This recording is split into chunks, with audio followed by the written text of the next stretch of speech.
بسم اللہ الرحمن الرحیم۔ حضرت موسیٰ علیہ السلام کا قصہ قرآن و حدیث اور بابل میں تفصیل سے بیان ہوا ہے اور یہ انبیاء میں سے ایک اہم واقعہ ہے۔ حضرت موسیٰ علیہ السلام بنی اسرائیل کے عظیم پیغمبر تھے اور ان کی زندگی کا بیشتر حصہ فرعون اور بنی اسرائیل کے گرد گھومتا ہے۔ ان کے قصے میں اللہ تعالیٰ کی قدرت، صبر، ہدایت اور نجات کی نمایاں مثالیں ہیں۔ حضرت موسیٰ علیہ السلام کی پیدائش مصر میں ہوئی، جہاں بنی اسرائیل غلامی میں تھے اور فرعون ان پر ظلم کرتا تھا۔ فرعون کو خواب آیا کہ بنی اسرائیل میں سے ایک بچہ پیدا ہوگا جو اس کی حکومت کو ختم کرے گا۔ اس خوف سے اس نے حکم دیا کہ ہر نوزائیدہ اسرائیلی لڑکے کو قتل کر دیا جائے۔ اس دور میں حضرت موسیٰ علیہ السلام کو پیدا ہوئے ان کی والدہ نے اللہ کے حکم سے انہیں ایک صندوق میں رکھ کر دریا میں بہا دیا تاکہ فرعون کے سپاہیوں سے بچ جائے۔ اللہ کے حکم سے وہ صندوق فرعون کے محل کے قریب پہنچا اور فرعون کی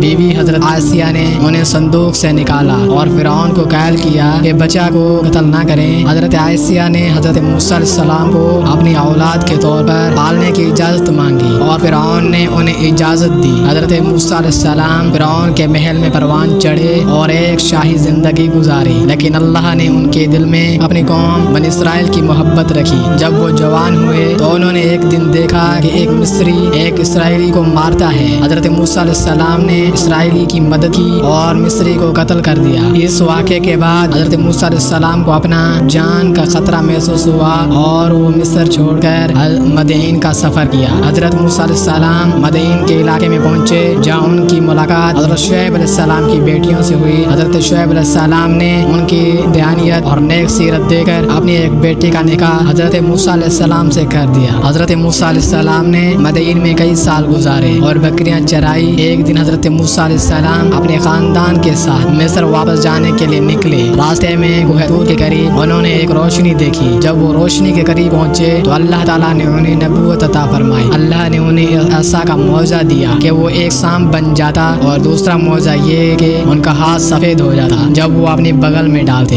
اللہ نے حضرت موسیٰ علیہ السلام کو حکم دیا کہ وہ فرعون کے پاس جائے اور اسے اللہ کی عبادت کی دعوت دے۔ حضرت موسیٰ علیہ السلام اپنے بھائی حضرت ہارون علیہ السلام کے ساتھ فرعون کے دربار میں پہنچے اور اس سے اللہ کا پیغام سنایا۔ فرعون نے ان کی بات نہیں مانی اور ان کا مذاق اڑایا۔ فرعون نے اپنے جادوگروں کو بلایا تاکہ وہ حضرت موسیٰ علیہ السلام کے معجزات کا مقابلہ کریں، لیکن حضرت موسیٰ علیہ السلام کا عصا جو سانپ میں بدل جاتا تمام جادوگروں کے سانپوں کو نگل لیا۔ جادوگر حضرت موسیٰ علیہ السلام پر ایمان لے آئے لیکن فرعون نے انہیں قتل کر دیا۔ فرعون حضرت موسیٰ علیہ السلام اور بنی اسرائیل کو سخت اذیت دیتا رہا۔ آخرکار اللہ نے حضرت موسیٰ علیہ السلام کو حکم دیا کہ وہ بنی اسرائیل کو مصر سے نکالیں۔ حضرت موسیٰ علیہ السلام نے بنی اسرائیل کو رات کے وقت مصر سے نکالا۔ جب فرعون کو اس کا علم ہوا تو اس نے اپنی فوج کے ساتھ اس کا پیچھا کیا۔ جب حضرت موسیٰ علیہ السلام کے قریب پہنچے تو بحر کلزوم تو اللہ کے حکم سے انہوں نے اپنے عصا کو پانی پر مارا جس سے سمندر دو حصوں میں تقسیم ہو گیا